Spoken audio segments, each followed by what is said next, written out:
Sí. Dale, vamos. Bueno, Entonces, vamos de vuelta entonces. eh, bueno, bienvenidos de nuevo, Bruno. Es el espacio tuyo. Ahora sí, de Dale. una. Bueno,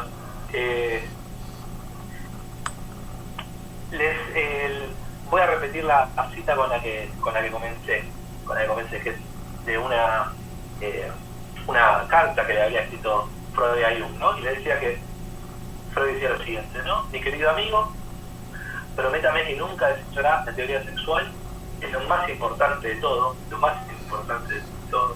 Vea usted, debemos hacer de ello un dogma, un bastión inexpugnable contra la negra avalancha del ocultismo.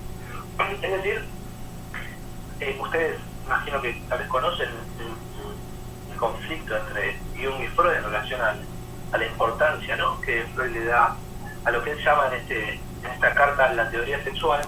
Les comentaba que me parecía interesante que Freud plantee el psicoanálisis como una teoría sexual, y que de hecho es algo que genera bastantes inquietudes, ¿no? ¿Por qué una teoría sexual? ¿El psicoanálisis es una teoría sexual? Esa es una primera pregunta. Y después, por supuesto, el hecho de que Freud sostenga que hay que hacer de eso un dogma. Paradójicamente, ¿no? Porque a la vez dice para combatir la avalancha del ocultismo, ¿no? O sea, se combate el ocultismo haciendo un dogma. Hay algo ahí paradójico muy interesante. Pero entonces, ¿qué es la teoría sexual? ¿Acaso el psicoanálisis es una teoría sexual, no? De hecho, ningún psicoanalista parece dudar de que el psicoanálisis es una teoría, no sé si es una teoría sexual, pero al menos una teoría vinculada al sexo, a la sexualidad o a la sexuación, como les decía. El inconsciente es sexual. ¿Por qué? ¿Por qué el inconsciente es sexual? Bueno, después, obviamente podemos debatir, ¿no?, si el inconsciente es sexual. Lo primero que yo diría es que en verdad la idea de que el psicoanálisis es una teoría sexual no es del todo precisa, a mi entender. En todo caso, uno tiene la impresión, diciendo la obra de Freud, de que la sexualidad, el problema de la sexualidad invade, ¿no?, la obra de Freud, ¿no? Todas sus hipótesis están atravesadas transversalmente, podríamos decir, por el problema de la sexualidad, como si fuera una especie de imperativo epistémico, ¿no?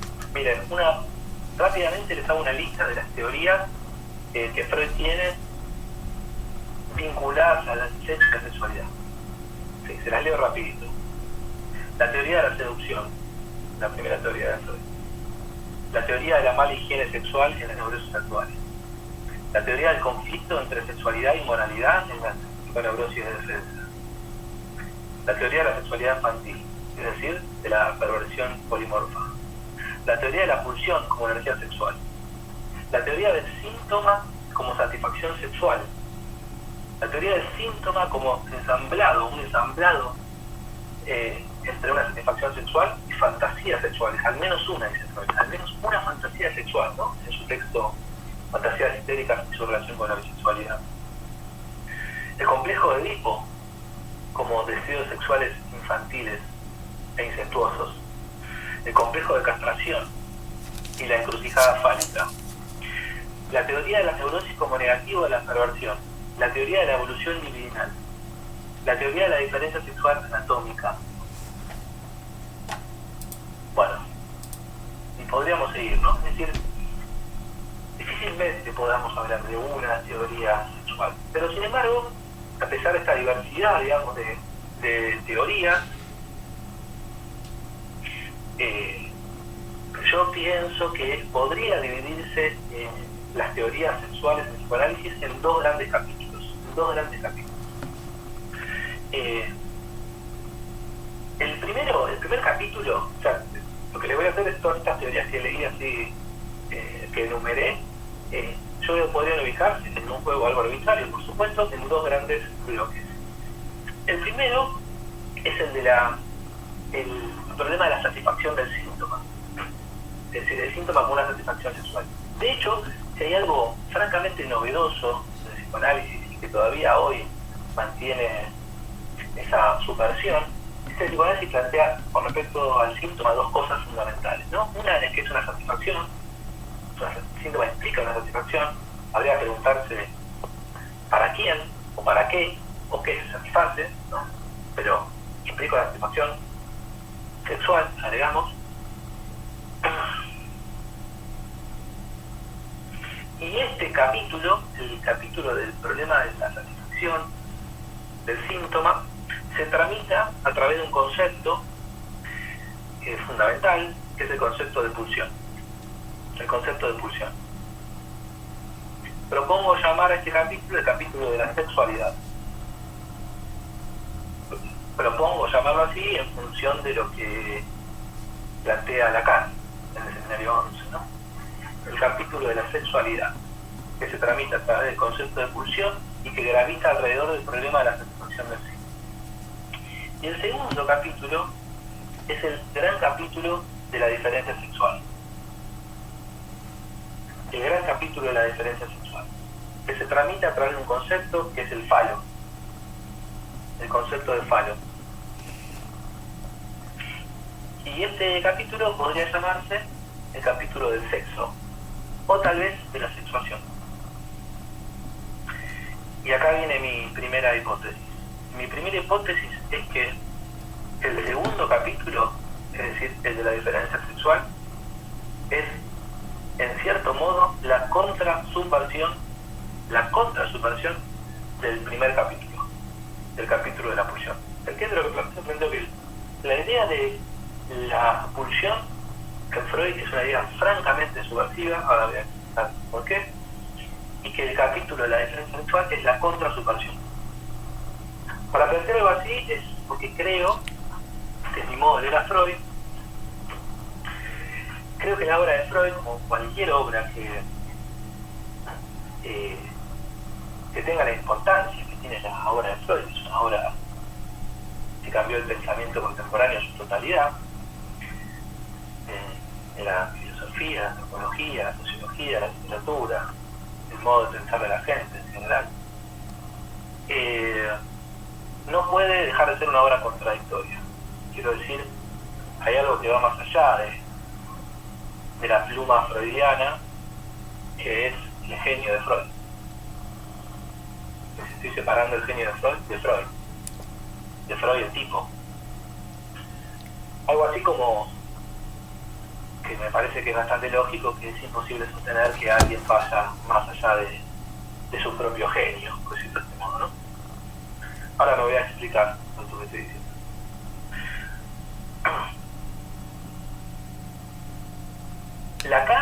Lacan, en el seminario 11, dice que la realidad del inconsciente es sexual. Nuevamente, ¿por qué? ¿Por qué es la realidad del inconsciente sexual?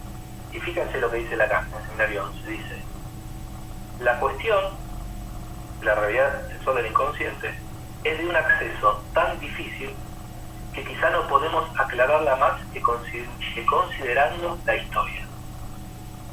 De vuelta, la cuestión de la realidad del inconsciente como sexual es de un acceso tan difícil que quizá no podamos aclararla más que considerando la historia.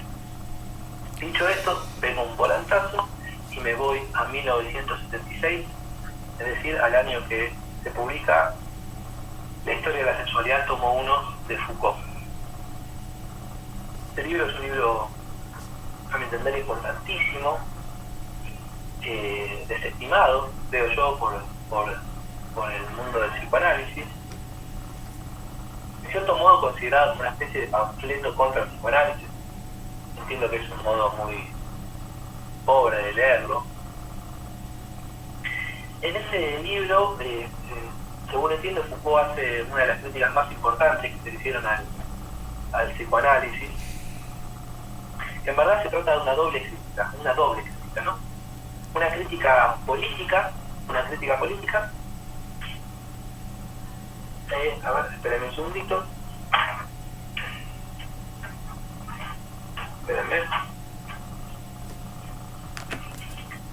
Una crítica política, les decía, y una crítica epistémica. Dos críticas, una doble crítica. Por supuesto, estas dos críticas son indisociables. La crítica política que hace Foucault es la conocida interpelación a lo que Foucault llamó la hipótesis represiva. Es decir, un cuestionamiento a la que podríamos llamar la teoría del poder del psicoanálisis.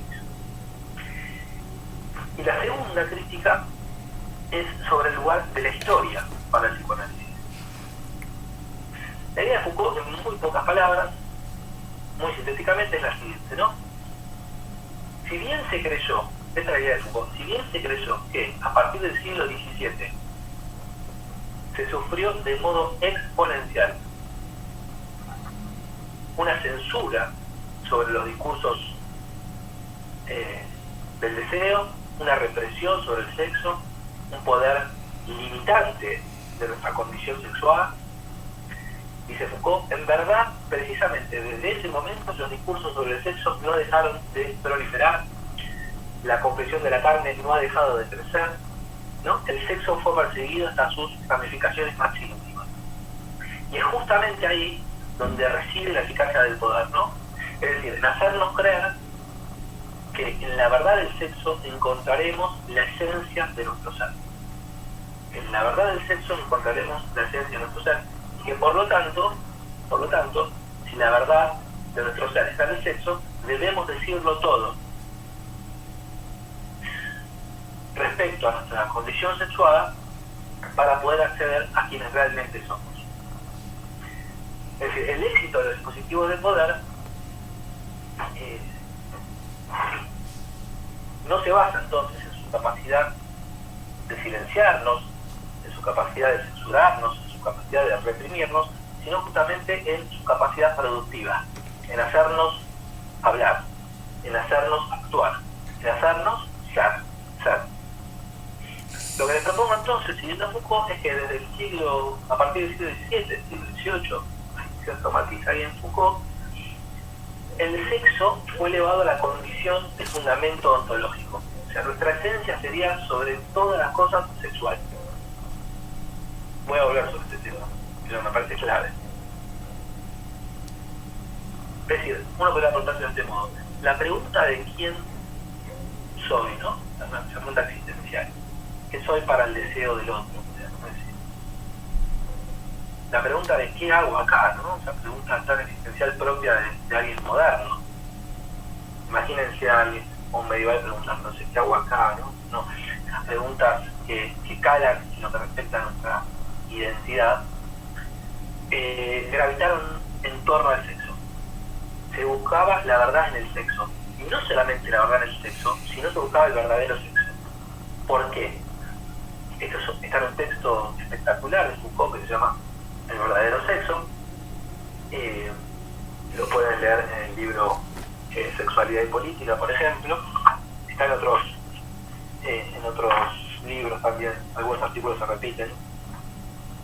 Les quiero decir algo sobre este texto. Un segundito. Claro, este texto que funciona como la introducción a la edición norteamericana del libro de Herculine Barbin, ustedes saben, ¿no? Una persona intersexual, en ese momento llamada hermafrodita, escribió su propia biografía. Foucault encuentra ese documento valiosísimo y escribe un prólogo y lo llama El verdadero sexo, donde lo que Foucault sostiene, de un modo muy preciso, es que justamente a partir del siglo XVIII las personas hermafroditas se las definía, se las obligaba a definir en función de cuál era la pregunta: ¿cuál es el verdadero sexo de esta persona? ¿Es hombre o es mujer? Pregunta que no se hacía antes del siglo XVIII. No se hacía. De hecho, después lo voy a avanzar en esta hipótesis, pero una idea absolutamente increíble es que la diferencia sexual, en tanto anatómica, tal como nosotros estamos, ¿cómo decir?, francamente tomados por esa idea, es una idea moderna. Una idea moderna. Voy a avanzar sobre eso. Para Lacan, vuelvo a Lacan ahora, me voy a desocupar un ratito. Para Lacan, las condiciones del surgimiento del inconsciente, esto es algo que publiqué en mi libro, El nacimiento del sujeto del inconsciente, las condiciones del surgimiento del inconsciente se produjeron en el siglo XVII. Esa es la idea de Lacan, ¿no? Es decir, es imposible que haya habido sujeto del inconsciente antes de que haya habido ciencia moderna y cogito cartesiano. Esta es la idea de Lacan. No me voy a meter en este tema, todo un capítulo que se va para otro lugar, pero la idea de Lacan es que el inconsciente como posibilidad surge en el siglo, nuevamente, XVII, el siglo de la ciencia, se llama Lacan. Entonces, si uno hace, no creo que sea tan osada, la siguiente articulación, puede concluir que, si se toma la hipótesis de Foucault y la de Lacan, podemos concluir que el inconsciente surge precisamente en el momento en que el sexo queda elevado a la categoría de fundamento ontológico. Es decir, el momento en que la pregunta por el ser gravitó alrededor de la posición sexual. Entonces, la pregunta sería la siguiente. ¿No es la invención del psicoanálisis concomitante con el nacimiento no solo de una exhortación a hablar sobre el sexo, no solo a buscar la verdad del ser en el sexo, sino precisamente de un padecer específico a este imperativo? ¿Se entiende? La pregunta es un poco enredada. Es un poco enredada la pregunta. Pero la crítica de Foucault reside en que dice, bueno, pero el psicoanálisis en todo caso no se dio cuenta de que si le interesa tanto el sexo es porque en algún momento el sexo quedó elevado a la condición de fundamento ontológico. Y ahí están los psicoanalistas buscando la verdad del sexo o la verdad del sujeto en la sexualidad de las personas. Pero la pregunta tal vez interesante sea justamente que ese imperativo de encontrar la verdad del sujeto en el sexo o la verdad del ser en el sexo, estoy haciendo un salto entre sujeto y ser, perdónenme el desliz, pero creo que no es fundamental para este preciso momento, se transformó en un padecer. O sea, un padecimiento, el padecimiento que analiza acerca de la pregunta vinculada a la posición sexual. Entonces les leo una cita de Lacan ahora. Una cita de Lacan.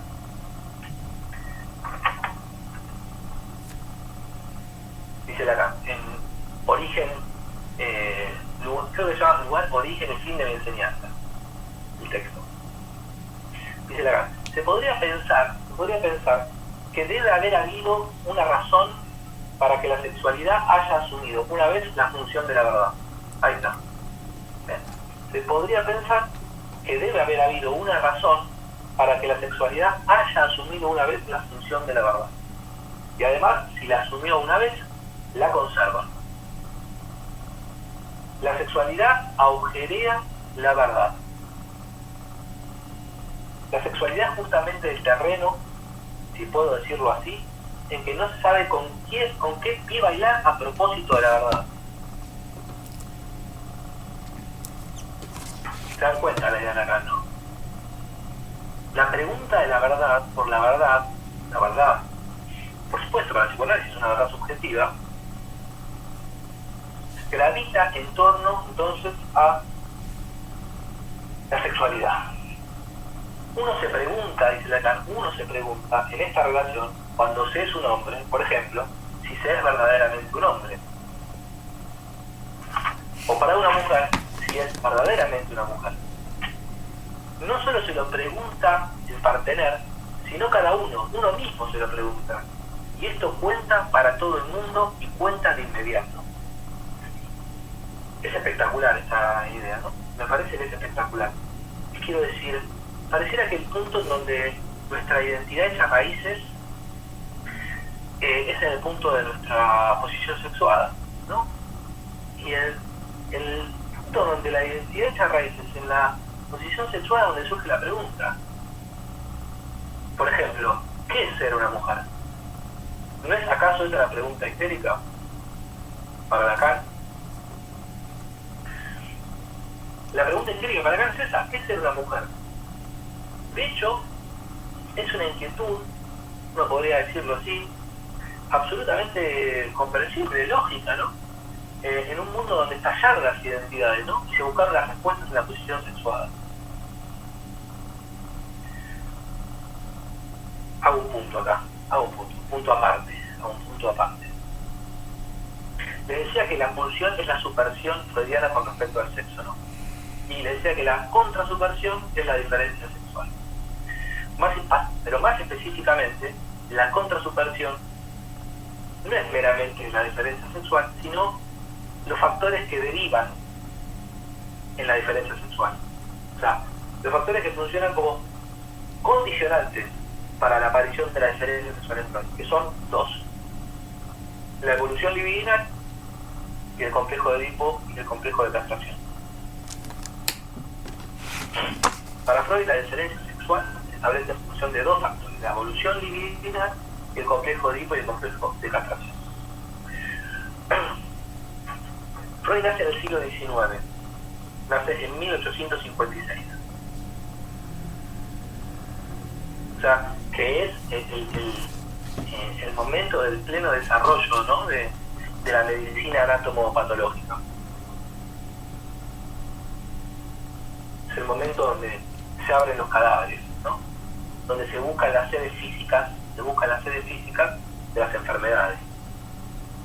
Ustedes saben que antes del surgimiento de la medicina en tanto ciencia, en la modernidad, estaba prohibido abrir los cadáveres, estaba prohibido, ¿no? Era una profanación, no se podía abrir un muerto. Especialmente por todo este vínculo entre microcosmos y macrocosmos, porque abrir un cuerpo era parecer una herida sobre el todo, podríamos decir, sobre el cosmos. Una partir de la ciencia moderna, entonces, se empiezan a abrir los cadáveres, surge la anatomía patológica, se buscan las sedes físicas de la enfermedad. La psiquiatría, cuando surge, la psiquiatría decimonónica, la psiquiatría clásica, cuando surge, entonces, tiene el mismo objetivo, o sea, encontrar las sedes físicas de las enfermedades mentales. ¿Qué pasa? Nada, por supuesto. No pasa nada, no encuentran nada, siguen buscando, ahí están, ¿no?, buscándolo. Y entonces, ¿qué hace? ¿Qué hace la psiquiatría cuando se da cuenta? Bueno, acá no hay nada. ¿Qué hace? Inventan algo que es absolutamente maravilloso, es irónico, que son las enfermedades funcionales. Las funcionales. Es decir, la histeria y la perversión. La histeria y la perversión.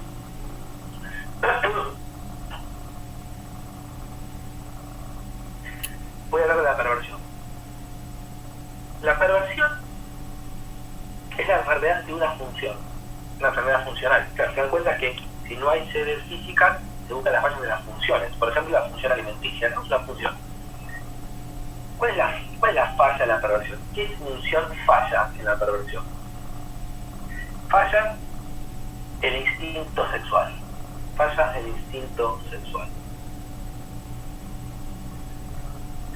Lo que es francamente increíble es que nadie explicó qué era el instinto sexual. ¿Se dan cuenta? No hay una teoría acerca de lo que es el instinto sexual, porque era algo que se daba absolutamente por hecho. O sea, era un axioma, ¿no? Es decir, hay un propósito en la sexualidad. Hay un propósito en la sexualidad, que es ¿cuál? Reproducirse. Fíjense lo que dice Krafft-Ebing. Lo conoce entonces. Toda expresión de él, del instinto sexual, que no se corresponda con el propósito de la naturaleza, debe ser considerada perversa. Y ahí entonces, en ese contexto nace la homosexualidad. Es decir, la homosexualidad, nuevamente, es una categoría moderna. Pero fíjense, acá quiero hacer un matiz que me parece importantísimo. No es meramente una categoría, ¿verdad? Son modos de vida. Estamos hablando de modos de vida, no categorías como si fuesen abstracciones, ¿no? Este problema a veces de pensar los conceptos como si fuesen entidades fantasmales que están en el mundo de las ideas. No, la homosexualidad no es meramente una categoría, surge como un concepto dentro del ámbito médico, dentro del ámbito de la psiquiatría, pero se transformó en modo de vida. Quiero decir, en función de que mucha gente murió. ¿Se dan cuenta? Mucha gente estuvo, o sea, la pasó como el reverendo ojete, como se dice, en función de una categoría. Pero bueno, la homosexualidad es una categoría moderna, es decir, que antes de la modernidad no había homosexuales, en un sentido estricto lo digo, no había. ¿Qué había antes de la modernidad? Es como si uno dijese una genealogía, digamos, ¿no? A lo que había eran sodomitas. Pero fíjense algo muy interesante. La sodomía es una categoría ético-jurídica. Es una categoría ético-jurídica. Es decir, el problema de la sodomía era un problema ético-jurídico. Y el problema de la homosexualidad, de acá viene el asunto clave, es una categoría ético-ontológica. Ético-ontológica. Porque corresponde entonces a esta elevación del sexo a la dignidad del ser. La homosexualidad ya deja de ser un diagnóstico de una conducta, de un comportamiento, de una acción. Pasa a ser ¿qué? Una forma de ser. Una forma de ser. En este sentido, la homosexualidad es el signo, tal vez más claro, de cómo la sexualidad se eleva a la dignidad del ser. Fíjense lo que dice Grasset. Fíjense. La perversión del instinto sexual no debe confundirse con la perversión en el acto sexual. Acá está todo el asunto de esta frase. La perversión del instinto sexual no debe confundirse con la perversión del acto sexual. Puesto que el acto sexual, puede ser inducido por condiciones que no sean patológicas. El acto perverso, concreto, por monstruoso que pueda ser, no es clínicamente decisivo. Con el fin de diferenciar entre enfermedad, perversión, ¿no? y vicio, perversidad, hay que investigar toda la personalidad del individuo y el motivo original que conduce al acto perverso. Ahí se encontrará la clave del diagnóstico. Y acá tenemos en estas 4 o 5 reglas de Krafft-Ebing el núcleo del problema. ¿Qué dice Krafft-Ebing? Bueno, no. Un hombre puede tener algún día un desliz, se toma unas copas de nada, va a bailar, se encariña con un muchacho, bueno, varias cosas. ¿Es un perverso? No. Tuvo un acto perverso, pero bueno, inducido por condiciones particulares. ¿Te das cuenta que eso ya hubiese sido catalogado como sodomía? En el sentido de el juzgamiento del acto. Pero acá la pregunta entonces no es por el acto mismo, es por el modo de ser, es toda la personalidad lo que estamos hablando. Entonces, en el siglo XIX, ¿está? Cuando la psiquiatría empieza a ser muy prolífera, la sexualidad entonces empieza a considerarse como el mejor modo de conocer la mente humana, ¿no? Como la expresión de nuestra individualidad. Desde entonces, por ejemplo, cualquier hombre que tuviera sexo regular con personas del mismo género, se consideró a sí misma y fue considerada no solo como un enfermo mental, sino como un enfermo moral. Y esto no tiene nada que ver con la autopercepción o con un trabajo racional de deconstrucción.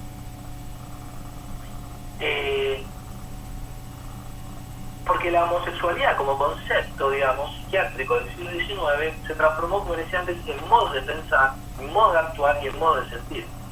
O sea, es decir, en realidades racionales y afectivas. O sea, acá se ve bien clarito la idea de la performatividad, ¿no?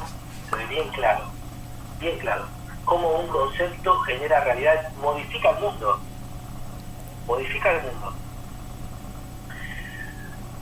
Bueno, en 1905, Freud publica 3 ensayos de teoría sexual, ¿no? Este texto pudo haber sido el fin de la psiquiatría, o sea, directamente.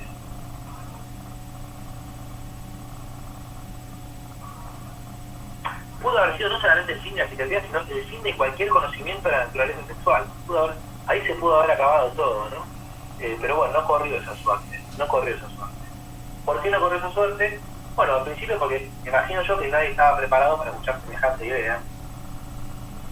Hay ideas que habitan en lo real, lo voy a decir así, es decir, en la medida que son imposibles de tragar. Imposibles de tragar. ¿Cuál es la idea imposible de tragar que está presente en 3 ensayos? La idea de pulsión. La idea de pulsión. O sea, lo que les propongo es que nadie le dio bola a Freud hasta 1990, más o menos. O sea, tuvimos que pasar 85 años para que alguien lea ese texto de verdad.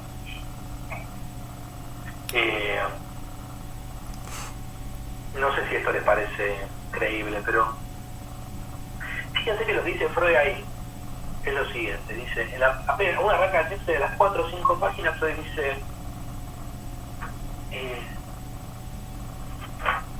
se lo voy a dar porque es espectacular. Dice, resulta que nos habíamos representado como excesivamente íntima la conexión del instinto sexual con el objeto sexual.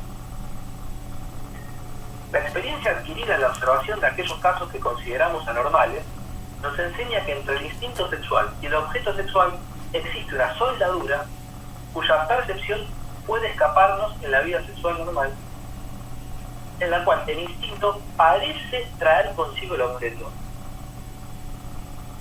En esa frase, en ese parece, está toda la magia, ¿no? Está toda la magia. Se nos indica así, dice Freud, la necesidad de disociar hasta cierto punto, acá bien, hay unos valores interesantes, en nuestras reflexiones, el instinto y el objeto. Nos dice Freud, hay que separar instinto y objeto. Y cuando dice hay que separar instinto y objeto, lo que dice básicamente es que el instinto no existe. Ustedes dicen, bueno, pero obvio. Lo sabemos todos que leemos Freud. Pero no es tan obvio. Si hubiese sido tan obvio, no hubiese estado la homosexualidad como enfermedad hasta 1985. ¿Me entienden? Quiero decir, si fuera tan obvio eso, entonces no hubiéramos seguido hablando de perversión durante 100 años. Porque se dan cuenta que si uno sigue esta idea de Freud al pie de la letra, lo que tiene que decir es que no existe la perversión. No existe. Porque ¿cuál es la versión original? ¿Qué es lo que se invierte para hablar de una perversión?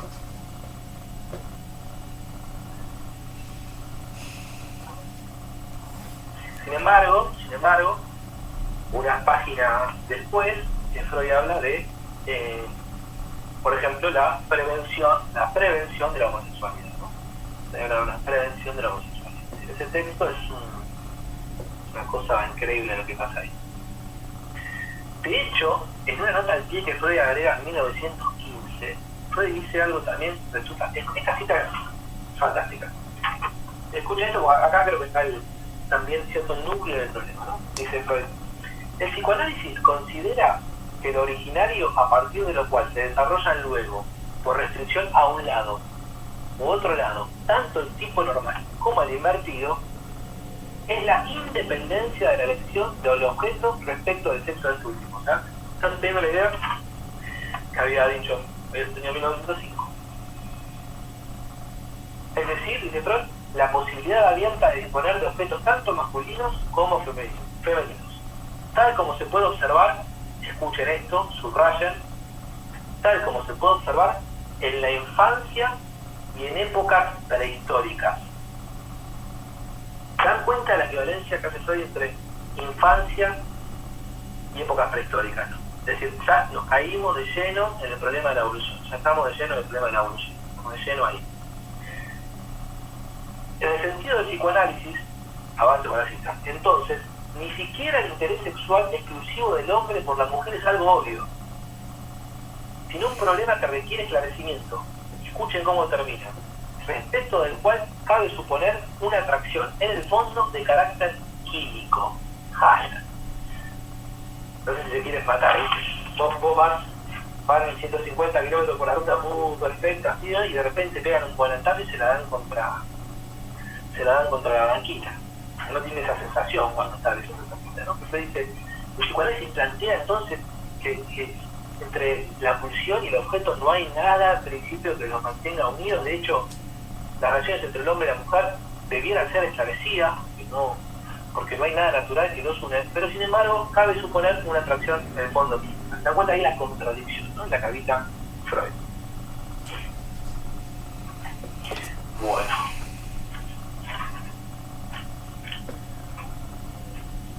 Espérenme.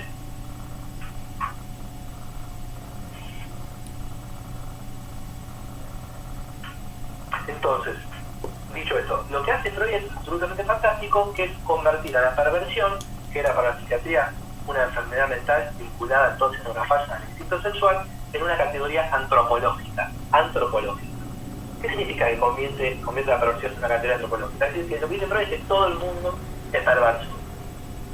O sea, por lo cual, es lo que decía antes, es un poco extraño de punto a decir que existe la perversión si somos todos perversos. Lo que dice Freud es que no, somos todos perversos, o al menos lo somos de entrada. De entrada somos perversos, o sea, cuando somos niños somos todos perversos. Entonces, el movimiento freudiano es ir de la perversión, a diferencia de la psiquiatría, ir de la perversión a la normalidad. ¿Cómo se llega de la perversión a la normalidad? ¿Cómo se llega? Bueno, justamente por evolución libidinal, por la evolución libidinal y por el complejo de Edipo. Y la encrucijada que dirime entonces el camino hacia la normalidad es el falo. Es el falo.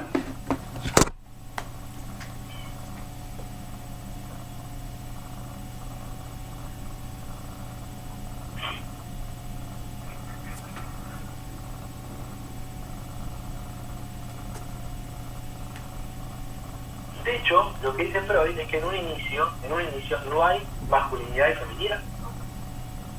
No hay masculinidad y feminidad. Toda la idea entonces de la bisexualidad que saca de Fliss.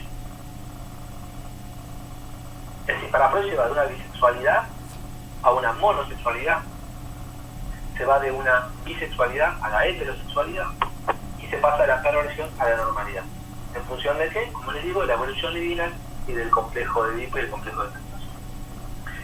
Y para Freud, escuchen esto, la diferencia entre masculino y femenino que se logra en la pubertad, recién en la pubertad, es la oposición que después influye de manera más decisiva que cualquier otra. Nosotros somos psicoanalistas, por lo cual estas cosas hay que verlas en detalle. O sea, no dice es decisivo, es importante, es relevante, no, dice es la más importante de todas. Es la más importante de todas. Yo realmente me pregunto, no sé si ustedes consideran que la diferencia sexual, por ejemplo, es la más importante para pensar en términos clínicos. Es una pregunta que me parece bastante relevante. ¿Qué dice Freud? ¿Cómo se llega a la diferencia entre masculino y femenino? Dice Freud, bueno, en la etapa oral hay una división que es entre sujeto y objeto, ¿no?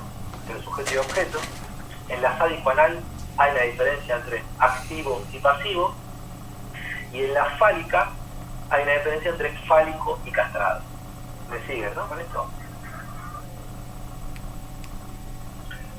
Por lo tanto, se dan cuenta, ¿no? En la oral, sujeto-objeto, en la anal, activo-pasivo, y en la fálica, fálico-castrado. Por lo tanto, la división masculino-femenino no forma parte del inconsciente. No forma parte del inconsciente.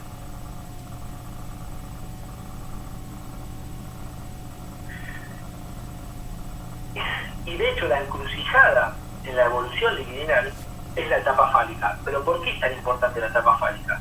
Porque a partir de allí, en la etapa fálica, se constituye el inconsciente como inconsciente edípico. El inconsciente como inconsciente edípico. Ustedes saben que para Freud hay momentos en la evolución libidinal donde se produce lo que Freud llama el sepultamiento, que en verdad nadie sepulta el Edipo, sino que se reprime el complejo de Edipo y se constituye el inconsciente edípico, que es el inconsciente que Freud interpreta. En los casos, lo que van a ver es que lo que Freud interpreta es el inconsciente tanto edípico. Por lo cual en el inconsciente no tenemos la diferencia masculino o femenino. Ahora voy a avanzar sobre esto, ¿no? Son 21:15, vamos a ir unos 25 minutos más, me parece, media hora, no sé, Sebastián, ya me perdí con el tema del horario. Dale, Bruno, no te preocupes. Bueno, tengo hasta las 2 de la mañana, ¿no? Bueno, yo me embalo y no paro. Hay un libro espectacular de Thomas Laqueur, que se llama La construcción del sexo. Ese libro a mí me resultó revelador. En ese libro el autor sostiene que hasta el siglo XIX, con un comienzo lento y progresivo en el siglo XVII, no existía un modelo de la diferencia sexual. Esto es tremendo. Yo cuando leí este libro dije, no puede ser. O sea, lo que dice Thomas Laqueur en este libro, muy bien documentado, no un libro como es, muy bien documentado, es que los dos sexos, antes de la modernidad, no eran ontológicamente distintos. Y menos aún, no eran ontológicamente distintos en función de sus aparatos reproductivos o genitales. ¿Por qué? Porque hombre y mujer, explica Thomas Laqueur, formaban parte de la misma gradación del ser. O sea, como no, la famosa línea de la gradación del ser. El hombre, por supuesto, estaba en la escala, estaba más arriba, digamos, en lo que respecta a la dignidad del ser en relación a las mujeres, ¿no? Las plantitas, los animales, las mujeres, los hombres, los dioses. De hecho, la mujer, lo que se afirmaba con respecto a la mujer era que era un hombre imperfecto. A la mujer era un hombre imperfecto. Un hombre que le faltaba a la mujer. Le faltaba calor, ¿no? Como se dice, 15 minutitos de horno. 15 minutitos de horno. Parece... alguien se rió, gracias. Es un chiste, pero es verdad, quiero decir. No. Lo digo en modo de chiste, pero es verdad, faltaba calor.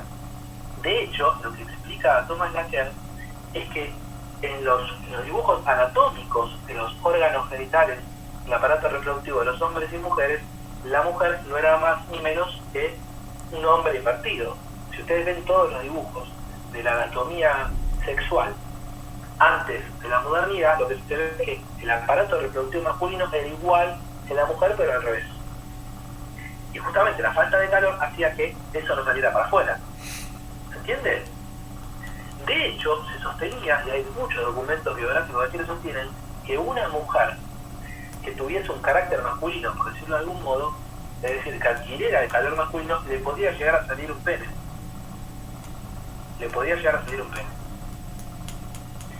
Les resulta irrisorio, a mí también, pero bueno, así funcionó el mundo durante muchísimo tiempo.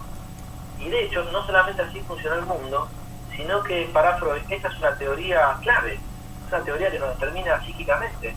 Me refiero a la teoría más importante tal vez en la obra de Freud, que es la premisa universal del falo. Si ahora ustedes se preguntaron de dónde sacó esta idea ese tipo. ¿De dónde la sacó? Todos los seres vivos tienen pene. Esa idea es machirulo, ¿no? Pero no, quiero decir, tal vez hay algo absolutamente sorprendente, que es que esa teoría es una teoría que existió durante siglos y siglos.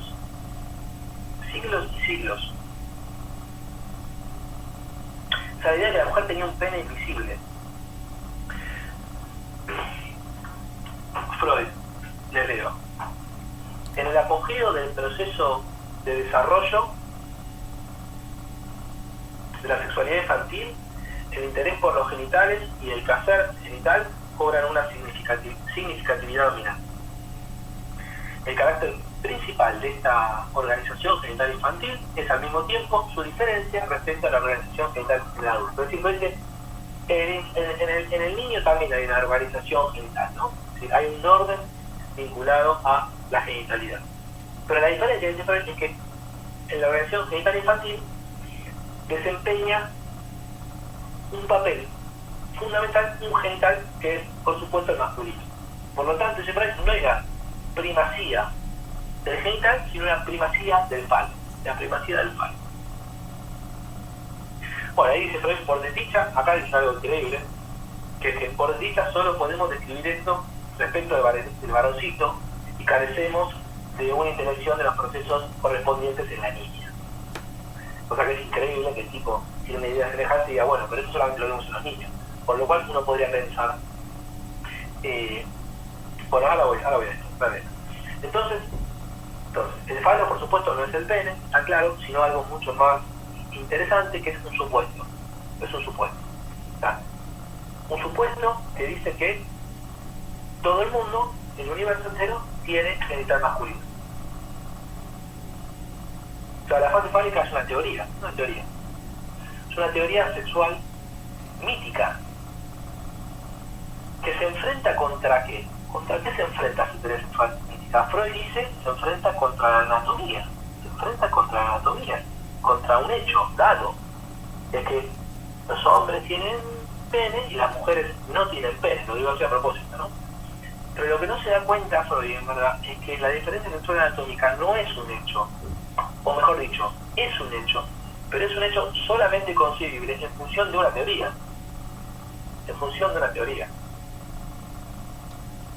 Es decir, lo voy a decir de este modo, se enfrentan dos teorías, una teoría mítica y una teoría científica, ¿no? Científica para la época de Freud.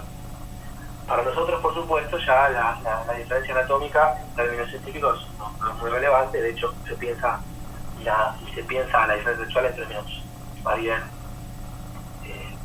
genéticos, ¿no? De hecho, por ejemplo, Fausto Sterling, la autora que no me acuerdo de qué países, sostiene que hay, en términos genéticos, 5 sexos. Fausto Sterling, libro Cuerpos Sexuados.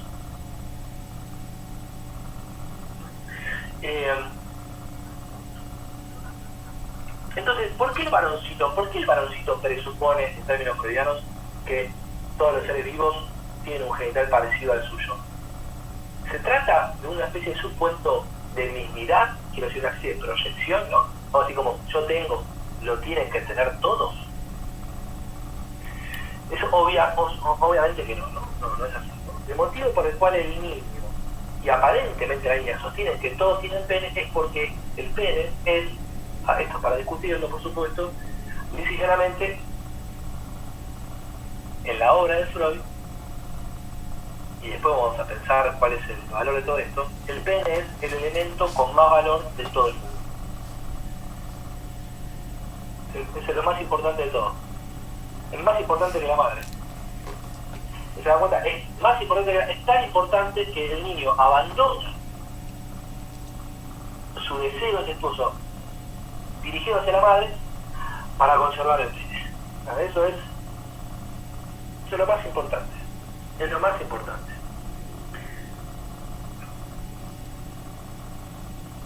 Nosotros podemos pensar ahora, tal vez ya un poquito más curtidos, que tiene su razón de ser, ¿no? El valor asignado al genital masculino como un valor de índole existencial. En el sentido de que, por supuesto, quien tiene pene está en un lugar privilegiado, ¿no? Especialmente, todavía, por supuesto, hoy también, pero en la época de Freud, mediados del siglo XIX, principio del siglo XX, de acá a la China, ¿no? De acá a la China. Los que son varones seguramente de niños percibieron inmediatamente el privilegio de ser varón. Yo no sé, imagino que esto tarde o temprano esto va a terminar, pero fue así.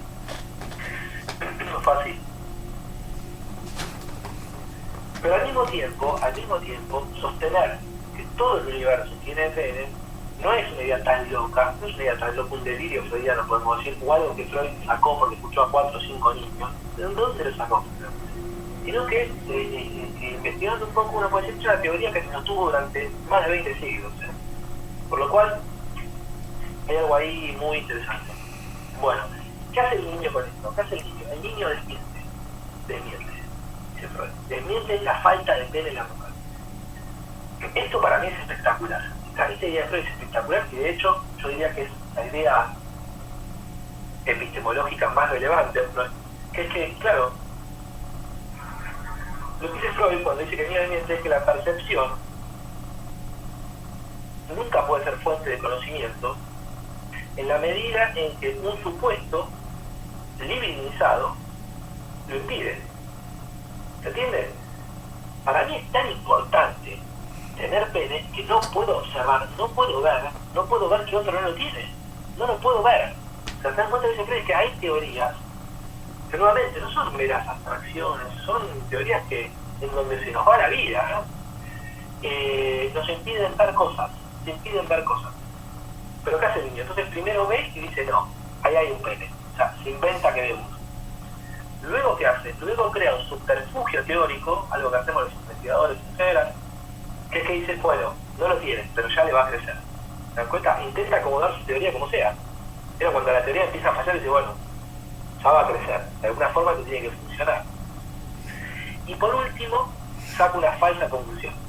Se lo cortaron. Saca una falsa conclusión. Se lo cortaron. Por lo cual, esta teoría es la más interesante en términos epistemológicos de Freud, porque lo que tiene Freud es que hay cosas que no se pueden ver, que no se pueden decir, porque estamos tomados divinamente por teorías. No las podemos ver y cuando las vemos, inventamos algo para acomodarnos en función de nuestras propias teorías, ¿no? Y repito, teorías donde se nos va la vida. Piensa en las teorías racistas, piensa en las teorías xenófobas, las teorías homófobas. No son teorías, o sea, por la palabra teoría ahí es una mierda, ¿no? Son gente haciendo cosas, sintiendo, ¿no? De hecho, uno puede decir, ¿cómo se inscriben las teorías en los cuerpos? Como para que haya gente que odie tanto, ¿no? Que vea algo, ¿no? Imagínense, ahora ya estamos también recontra curtidos, somos mucho más piolas, pero esas cosas que tenía la gente de ver a dos muchachos besándose y sentir asco, ¿no? No es meramente, bueno, no, lea un poquito, curtite, ¿no? Hay algo ahí que está muy enraizado, muy corporal. Bueno, avanzo un poquito. Entonces, cuando se reprime el complejo de Edipo, la diferencia sexual, cuando se reprime el complejo de Edipo, la diferencia sexual se inscribe en términos fálicos castrados. Lo que esto quiere decir es que la diferencia sexual masculino y femenino en el inconsciente no existe, y de hecho lo que sostiene Freud es que no hay una representación del órgano femenino en el inconsciente. Y esto no porque, veo que dice permanentemente, no hay una representación del sexo femenino en el inconsciente, y esto no porque sea un agujero, ¿no? Un abismo, un enigma, esas cosas que se suelen decir, sino por una cuestión muy lógica dentro de la teoría freudiana, es que cuando se reprime el complejo de Edipo, a partir del complejo de castración, no se tiene conocimiento del órgano sexual femenino. No se lo conoce. Es decir, que el inconsciente es estrictamente masculino. Para Freud, el inconsciente es masculino. O sea, está estructurado en términos masculinos.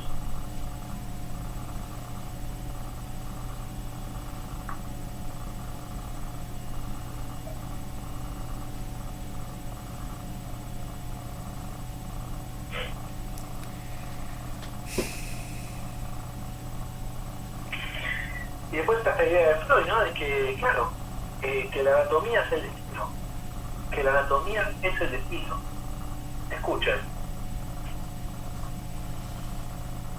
¿Puede a la mujer, dice Freud, atribuírsele una organización fálica y un complejo de castración? Dice Freud, la respuesta es afirmativa.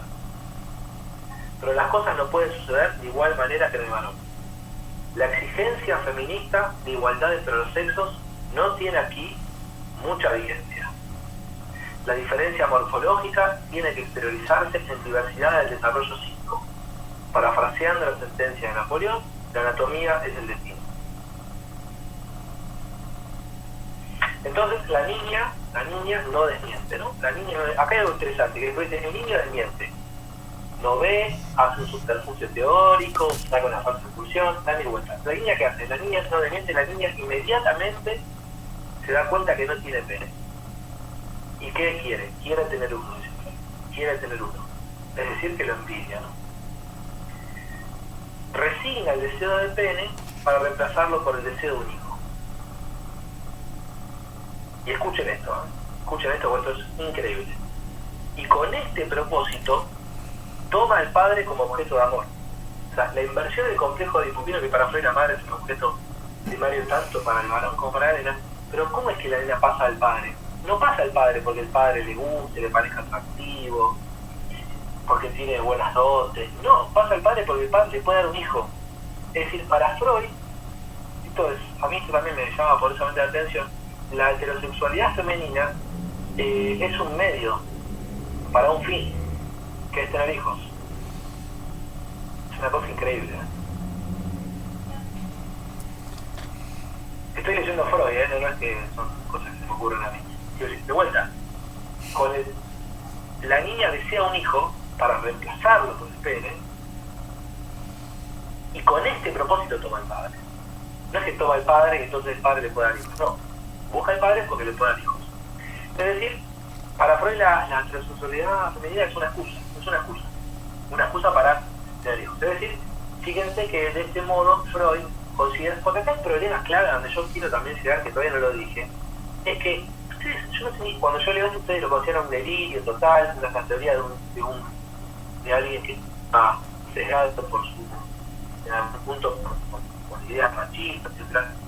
Lo que yo quiero decir es que tal vez estas teorías de Freud sean las teorías vinculadas a la producción o constitución de subjetividades sexuales más importante en términos de poder. A eso estoy apuntando. Quiero decir que tal vez esto que dice Freud es profundamente interesante porque es el modo en que se inscriben los dispositivos de saber poder en términos Foucaultianos en el psiquismo.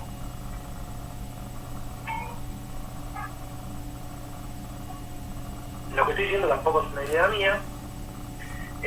Quien trabaja de este modo, por ejemplo, es Dale Rabin, puede leer el tráfico de las mujeres, donde dice: el problema del psicoanálisis es que sostuvo teorías francamente asombrosas e impresionantes, pero las sostuvo como si fueran las cosas mismas en tanto tal.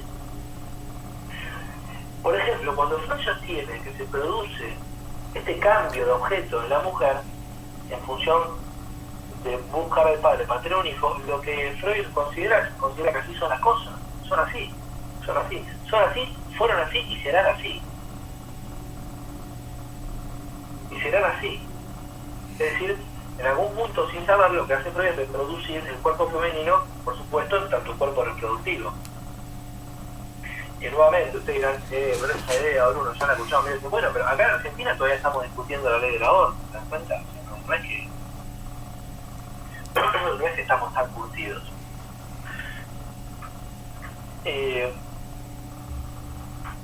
Y otra cosa que plantea Freud es que una vez que se constituye la diferencia sexual entre masculino y femenino, lo masculino reúne, por supuesto, el sujeto, la actividad, la posesión de pene, y lo femenino reúne el objeto, la pasividad, y la vagina entonces es apreciada como el órgano receptor, ¿no?, del pene. Bueno, ¿qué pasa con los varones? Acá otra cosa francamente sorprendente, ¿no? ¿Qué pasa con los varones? ¿Qué pasa con la vida erótica de los varones en función del complejo de Edipo? Dice, las consecuencias de la vida erótica para los varones. El complejo de Edipo es que los varones terminan siendo, esto lo dice Freud, o misóginos, o impotentes, o homosexuales.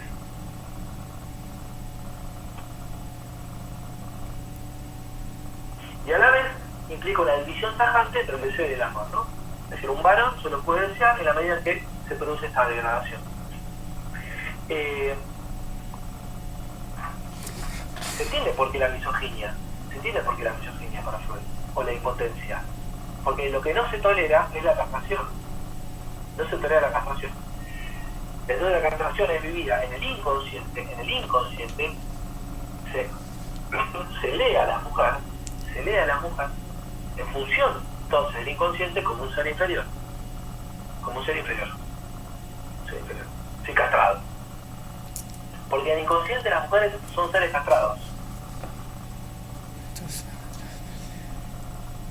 O sea, esto es lo que dice Freud con respecto a las consecuencias eróticas en los varones, ¿no? La impotencia entonces también vinculado a la castración femenina o la homosexualidad, que es entonces para Freud la evitación. La diferencia deseo-amor. Ahora le leo algo de... Ya termino, en 5 minutos termino. Le leo algo de Virginie Despentes, que leí en Teoría de King Kong y me pareció muy afinado. Dice, la dicotomía madre-puta está dibujada artificialmente sobre el cuerpo de las mujeres, un poco como el mapa de África, sin tener en cuenta las realidades del terreno, sino únicamente los intereses de los colonizadores. Esta separación no procede de un proceso natural, sino de una voluntad política. Entonces, una pregunta que les planteo. ¿No se trata en un psicoanálisis, de realizar los fundamentos libidinales de las voluntades políticas? Es decir, su reproducción en el mito individual del neurótico. Lo que les quiero decir es que la familia no es el origen de los complejos, pero sí es el lugar donde los complejos se reproducen y donde adquieren su fase sintomática. Este es el punto que a veces nos sirva la diferencia entre el lenguaje y luego el movimiento que hace la casa acerca de la lengua, la lengua, toda junta. Es decir, cómo el lenguaje, pero no meramente el lenguaje como la abstracción propia de la ciencia lingüística, sino el saber, ¿no? Quiero decir, el orden simbólico, cómo adquiere su fase sintomática en un matiz articular único del modo que somos hablados, ¿no? Cómo tal vez existen realmente problemas globales, generales, ¿no? Por ejemplo, como estuvimos hablando ahora, tal vez vinculados al patriarcado, al machismo, etcétera, pero cómo esas dificultades se transforman en síntomas, tanto para mujeres como para hombres, como para personas trans, sex, etcétera, cómo se transforman en sintomáticas en función de un lenguaje que yo llamaría privado. Pero se dan cuenta que esto implica no omitir el problema del poder. Lo que les estoy diciendo también es que, de un modo un poco rimbombante, es que necesitamos un psicoanálisis Foucaultiano. Un psicoanálisis Foucaultiano para mí es un psicoanálisis que tiene en cuenta los procesos históricos y que tiene en cuenta los vínculos indelebles entre saber y poder. O sea, no hay un saber que no esté matizado, mediado por conflictos vinculados al poder.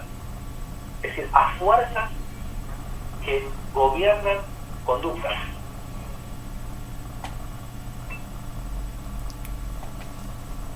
Bueno, ahora una cita de Freud, así media para molestarlos un poco, porque hay que leer a Freud en todos sus matices. Yo pienso que hay que leerlo en todos sus matices y tenemos que poder, me parece a mí, en tanto somos psicoanalistas y por lo tanto inevitablemente nos inscribimos en una herencia, por más que no lo querramos, nos inscribimos en una herencia. Durante muchas décadas el psicoanálisis ocupó un lugar francamente conservador, hay que decirlo, porque si no somos serios, ¿no? Para mí, ustedes saben que hasta hace 20 años un psicoanalista no podía decir que era homosexual, no podía. Solamente una institución conservadora puede ser algo así. Ustedes dirán, bueno, pero así funciona el mundo. Bueno, está perfecto, pero que no me digan que el psicoanálisis fue una teoría subversiva, porque lo fue en unos aspectos y no lo fue en otros. No lo fue en otros, y hay que decirlo. Lo que dice Freud con respecto a la joven homosexual, ¿no? Es espectacular. ¿Se lo acuerdan esto? Dice: la muchacha arrastraba de sus años de infancia un complejo de masculinidad muy alto, de genio vivo y pendenciero. Desde aquella inspección de los genitales había desarrollado una potente envidia del pene cuyos retoños impregnaron más y más su pensamiento. Era en verdad una feminista. Hallaba injusto que las niñas no gozaran de las mismas libertades de los varones y se rebelaba absolutamente contra la suerte de la mujer. Digo esto porque me parece, hay que decirlo, no nos vamos a regalar la vestidura. Yo tampoco soy el Papa que anda pidiendo perdón en nombre del psicoanálisis. Solamente lo que digo es que hay que, parece, advertir un poco de dónde uno, ¿no? en qué linaje uno se inscribe. Es que el psicoanálisis interpretó los movimientos de las mujeres que pretendían estar en determinado lugar de sometimiento como vida del pene, que interpretó la homosexualidad como rechazo a la castración y todas las barbaridades que hicieron los seminaristas durante décadas. De hecho, aún hoy se siguen sosteniendo conceptos ¿no? como algo ocultos en función de ese lenguaje lacaniano odioso, que tiene el mismo efecto de poder, por ejemplo, el concepto de goce femenino. Por ejemplo, la idea también que sigue sosteniendo, no traje citas para leerles porque hoy me saqué la gorra de policía, no voy a mandar a nadie al frente, pero quiero decir, ¿no? De esa tenacidad en sostener la diferencia sexual en términos anatómicos, ¿no? Una especie de no sé, una insistencia extraña de intentar unir la fórmula de sensación de Lacan, de las cuales no voy a hablar, sino que les propongo pensar que no tienen absolutamente nada que ver con la diferencia sexual anatómica, con la diferencia sexual anatómica. Me parece un resabio de otras épocas. Para terminar, ¿es la teoría de Freud una teoría machista? Una pregunta muy en boga esta. ¿O es que el inconsciente está estructurado según una lógica machista? Quiero adoptar que tal vez no se trate de que Freud haya errado en el diagnóstico, ¿no? Todo lo que dijo, sino en el modo en que lo concibió, ¿no? Es decir, como algo dado. Freud, todas las teorías de Freud, por eso yo escribí este libro que se llama El nacimiento del sujeto del inconsciente, porque creo que hay un problema muy grande en la obra de Freud, que es concebir su teoría como una teoría universal, es decir, para todos y para siempre. En algún punto está este problema en la obra de Freud, pero por la genialidad misma de la obra, ¿no? Yo te lo quiero recalcar. Tal vez sea una buena idea que la diferencia sexual en el inconsciente está determinada y organizada alrededor de un elemento masculino. También porque hay una tendencia, me parece a mí, a querer, por ejemplo, borrar del mapa conceptos como el falo. Es un concepto machista, ¿no? O es un concepto que se piensa en la lógica masculina. Pero tal vez sea una muy buena idea pensar que el inconsciente se estructura y se organiza en función del elemento que podríamos llamar masculino, el falo. Nadie tiene ninguna duda, hasta el primer partido, que el mundo fue y es un mundo organizado en función de la masculinidad, ¿no? Si leen Rita Segato, por ejemplo, plantea ese problema del carácter histórico del patriarcado que es tan antiguo que parece que no es histórico. Es tan antiguo, pero es como si el inconsciente son capaces de saber. Imagínate el inconsciente como estratos de saber. Uno podría decir el estrato de saber más enraizado, más antiguo, con más fuerza performativa. Uno tiene que decir que tiene que ver con esos términos que podríamos llamar en un sentido muy amplio patriarcales. Si el inconsciente es un saber mítico, el saber no sabido, que genera modos de pensar, de sentir, actuar, es posible conjeturar que está constituido y organizado por un elemento masculino. La dificultad freudiana consiste en entender, en creer que estos elementos son propios del psiquismo y no, como lo que son para mí, formaciones históricas, y por lo tanto contingentes, es decir, que pueden dejar de serlo. Si en verdad el falo, su vertiente imaginaria, es decir, imaginarizado como el pene, es el elemento que organiza el inconsciente, es posible pensar que podría dejar de serlo. El psicoanálisis diagnosticó un inconsciente falocentrista. El problema es que lo diagnosticó como un hecho y no como un dispositivo. Lo que yo llamaría acá un dispositivo de saber poder. ¿Es el inconsciente, les propongo, en alguna de sus facetas, un dispositivo de saber poder? ¿No es tal vez el inconsciente en alguna de sus facetas el dispositivo del saber poder más eficaz? ¿No es esto lo que anunció Lacan cuando dijo que el inconsciente es la política? ¿Saben que cuando Lacan dijo que el inconsciente es la política, léanlo, en el 14, ¿saben de qué estaba hablando Lacan? Estaba hablando de la definición sexual anatómica. Estaba hablando de eso. Y de repente se despacha con esa frase.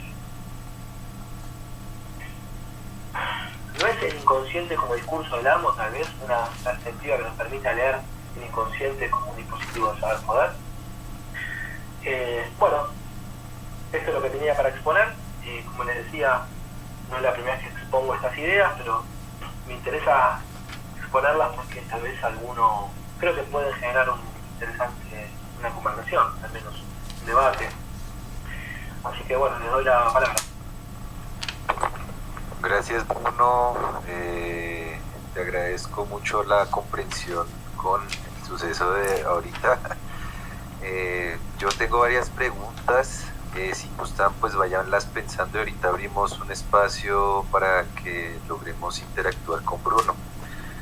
Yo creo que un poco lo que acabó de pasar también nos concierne, ¿no? A esto del principio de la charla, ¿no? De estos haters digitales, ¿no? Sí, claro, o sea, la función analítica yo creo que no para tampoco de hallar este delirio, ¿no?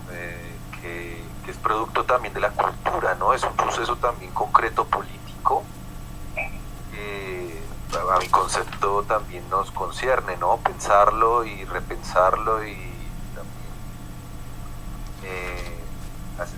pensarnos también esta necesidad de este puente entre psicoanálisis y cultura, ¿no? A mí me encantó mucho lo que tú hablaste. Voy a ir a una idea que tú planteabas un poco, que era la historia y un poco las fuerzas que se transitan ahí, ¿no? Que eso es muy Foucaultiano. Y un poco también en ese orden de ideas, en este texto de Microfísica del Poder, cuando se plantea también en el mismo tiempo, creo que sale los anormales y el poder psiquiátrico, un poco esa crítica que hace Foucault a los enunciados y al dispositivo analítico concreto, ¿no? Me parece a mí que también en este orden del saber poder existe también como un pliegue que Gilles Deleuze llamaba el tercer pliegue, que es la subjetivación, ¿no? Yo creo que Foucault nos hace pensar las multiplicidades, nos pone también a pensar este pliegue de la subjetivación, pero además me pareció también muy interesante cuando tú planteabas eso con el verdadero sexo. El verdadero sexo es este caso de Pauline Barbin, que me parece que ha sido poco trabajado, me parece a mí que nos pone también a pensarnos esto que tú llamas, bueno, es la sexualidad un destino, es de alguna otra forma, y complementaría además con el caso también de la masturbación que plantea Foucault en Los Anormales, que es toda esta, llamémoslo así, arqueología y estrato de lo ominoso, ¿no? Como lo que vimos acá, ¿no? Por otro lado, me parece también importante anclar que lo que tú llamabas esto de estratos del inconsciente, de saber y poder, también lo vemos en el primer capítulo del cuidado de sí, ¿no? Que es toda esta cuestión de la interpretación de Artemidoro y esas relaciones de poder que existen en los sueños, ¿no? Que ese es de hecho el corazón de la teoría de Artemidoro. Pero mi pregunta iría todo, sé que has trabajado a Foucault, reconozco yo también que lo he trabajado en el sentido de que también hace una lectura muy interesante de Freud, no creo que haya como una antítesis, creo que lo rescata en Historia de la Locura, pero quiero saber también un poco, Bruno, cómo ha sido esta crítica, ¿no? Porque me imagino yo que hay sectores también, movimientos de que aún dicen, no, Foucault, como Foucault no, Zizek no, Preciado no, entonces, ¿cómo te he ido trabajando con estos temas? ¿Cómo te he ido ahí articulando?